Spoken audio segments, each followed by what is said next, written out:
really understand what communism is. Communism, where it come from.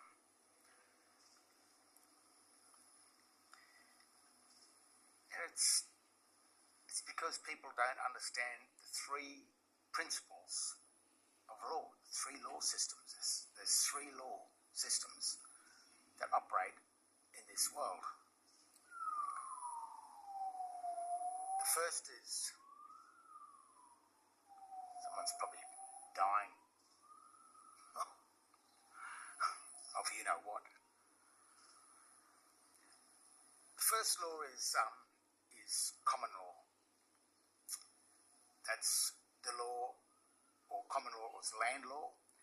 It's the law that governs men in relation to each other on land.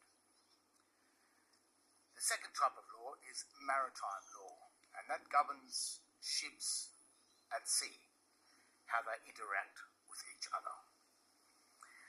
And maritime law and common law are probably very similar. And the reason for these systems is to try and prevent bloodshed and try and get a resolution before it comes to killing each other.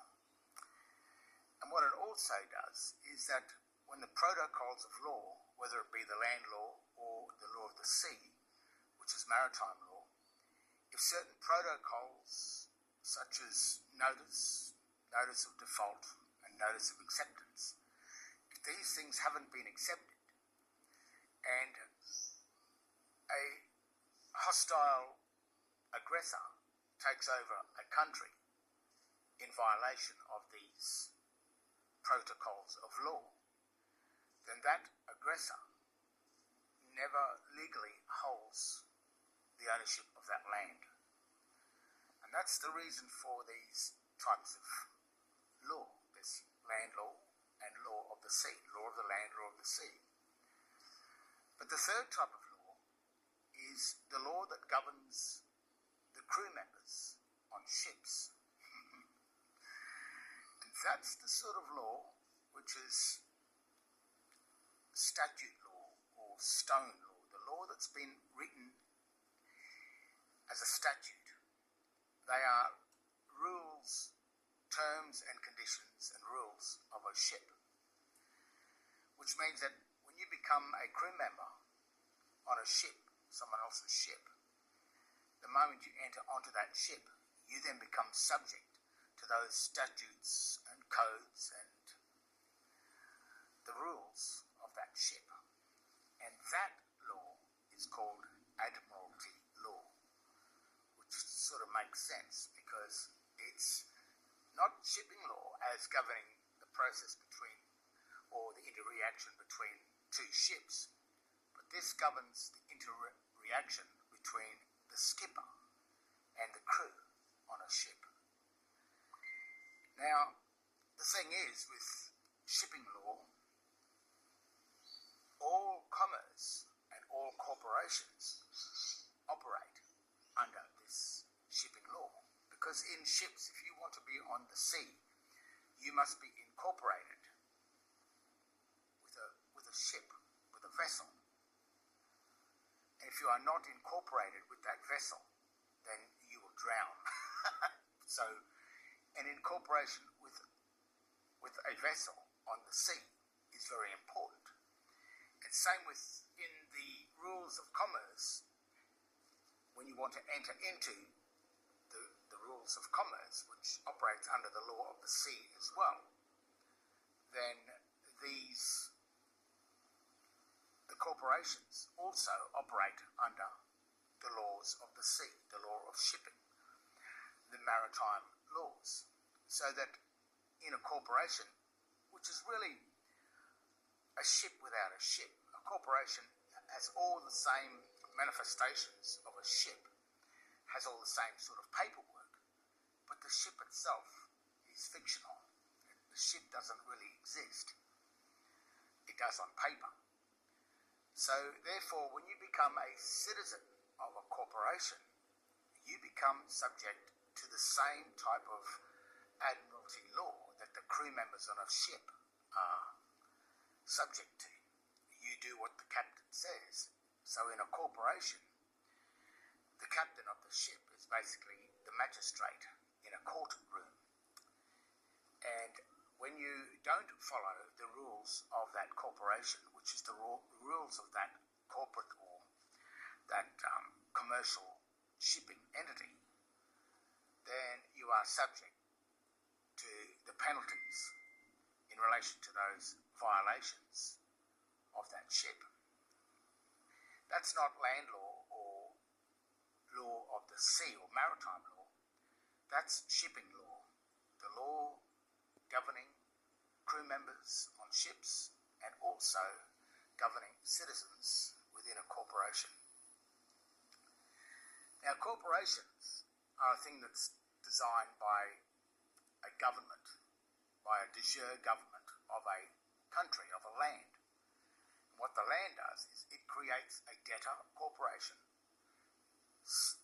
and then it offers people, which is the government, or people that want to become beneficiaries or servants of that government. They then enter into that corporation and they can benefit from the corporation on the condition that they serve the corporation. But of course, when you enter into that corporation, that governing corporation, you have to follow the rules of that corporation.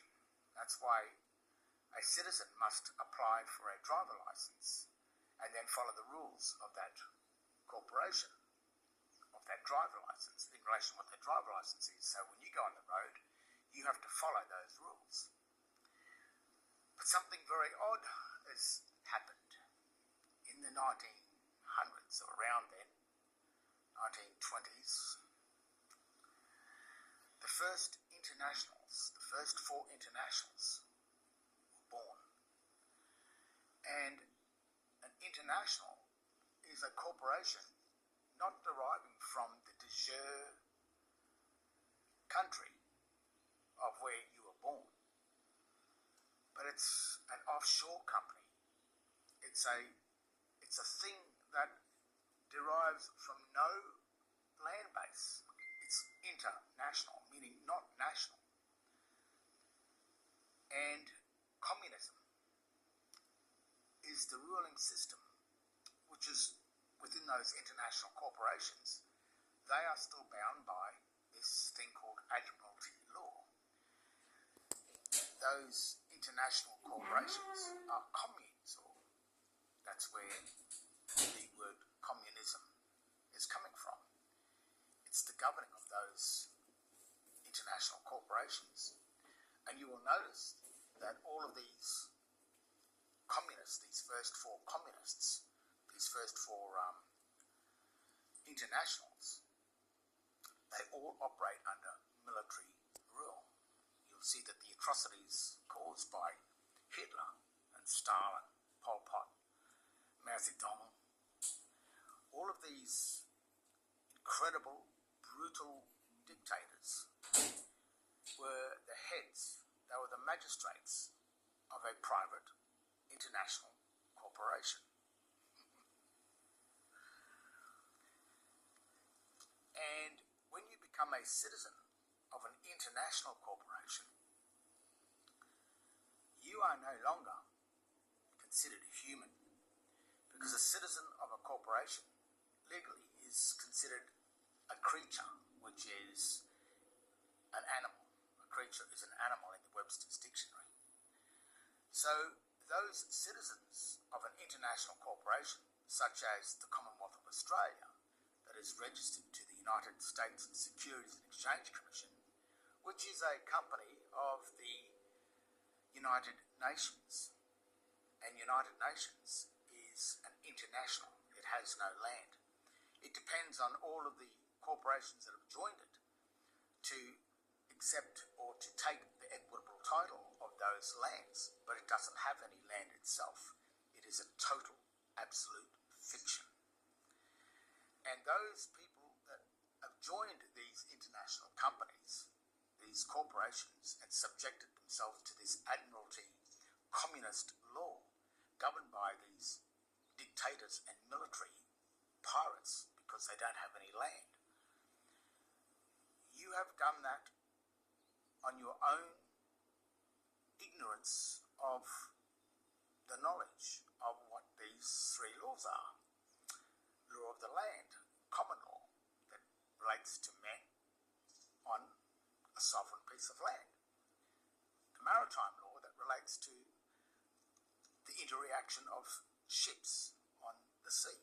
And of course, then there's admiralty law, which deals with the control of the crew members on ships and also the citizens of corporations.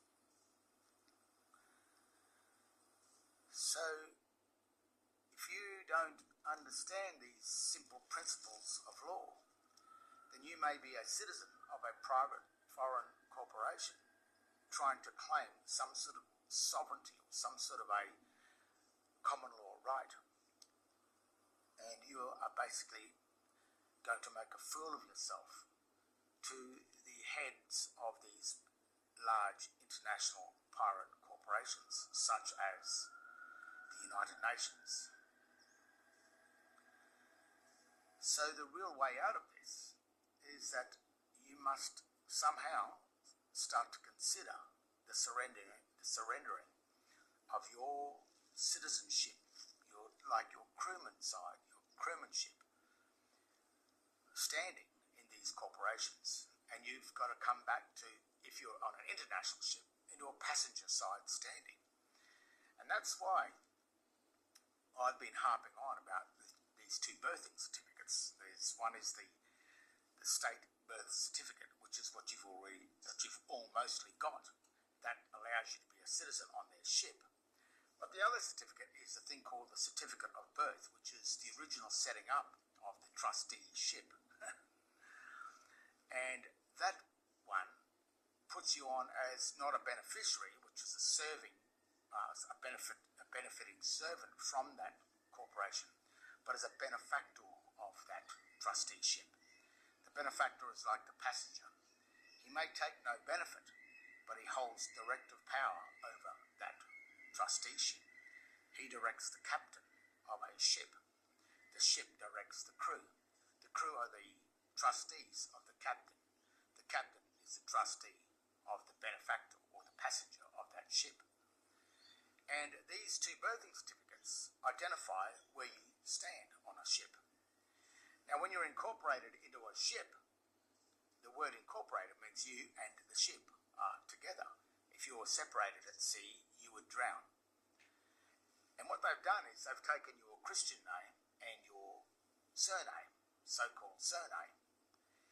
And when you are asked for your name and date of birth, you will say, my name is John Henry Doe,